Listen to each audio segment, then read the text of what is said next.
ठाकरे मनसे युतीच्या तिढ्यामध्ये नवा ट्विस्ट समोर आलेला आहे। ठाकरे युतीसाठी सकारात्मक आहेत, मात्र सर्व जागांवर लढण्याची तयारी सुद्धा ठाकरेंनी दाखवली आहे। उद्धव ठाकरेंनी जिल्हा प्रमुखांच्या बैठकीमध्ये हे सूतोवाच केलंय। ठाकरेंकडून युतीबाबत अचानक एवढी सकारात्मकता का आली असा सवाल मनसेच्या नेत्यांनी उपस्थित केलाय। युतीबाबत काय घडलेलं आहे पाहूयात।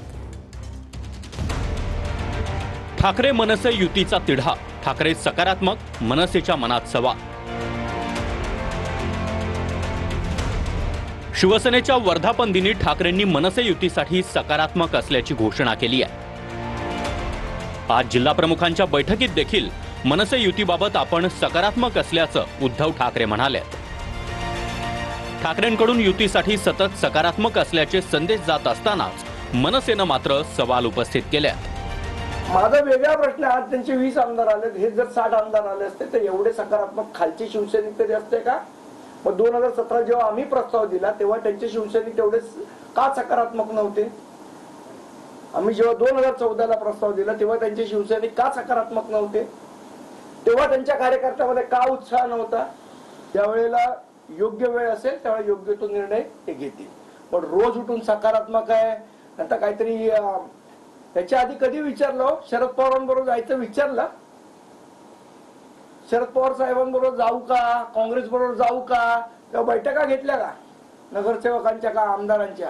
राज ठाकरे साहेबांच्या मनात आहे तेच माझ्या मनात आहे, ते तसे घडेल। हेच मी राज ठाकरे साहेबांना विचारतो की तुमच्या मनात नेमकं काय चाललंय, पण मला अजून उत्तर सापडत नाही। उत्तर सापडलं की तुम्हाला नक्की देईन मी। राज ठाकरे यांच्याबरोबरच्या युती संदर्भात किंवा एकत्र जाण्यासंदर्भात महाराष्ट्राच्या आणि मराठी माणसाच्या भक्कम एकजुटी संदर्भात शिवसेनेची भूमिका ही शेवटच्या क्षणापर्यंत सकारात्मक राहील, शेवटच्या मिनिटापर्यंत। दरम्यान ठाकरेंनी आज 2 महत्त्वाच्या बैठका घेतल्या। ठाकरेंनी दुपारी जिल्हा प्रमुखांची बैठक घेतली। या बैठकीत त्यांनी मनसे युतीबाबत काय भाष्य केलंय ते पाहूया। मनसेसोबत युतीसाठी आपण सकारात्मक आहोत, मात्र स्थानिक पातळीवर युती आघाडी संदर्भात आढावा घेऊन माहिती द्या। स्थानिक पातळीवर महाविकास आघाडी आणि मनसेसोबत कुठे युती करायची हे पक्ष ठरवेल। युती आघाडी हो किंवा न हो, सर्व जागांवर लढण्यासाठी तयार रहा। भाजप भाडोत्री पक्ष आहे, अजूनही पक्ष फोडू शकतो। स्थानिक स्वराज्य संस्थांच्या निवडणुकीसाठी आपली यंत्रणा सज्ज ठेवा। आपली यंत्रणा चोरून ते पुढे गेल्यात, आपणही सक्रिय व्हा। मतदार याद्यांचा अभ्यास करा, बोगस मतदार शोधा।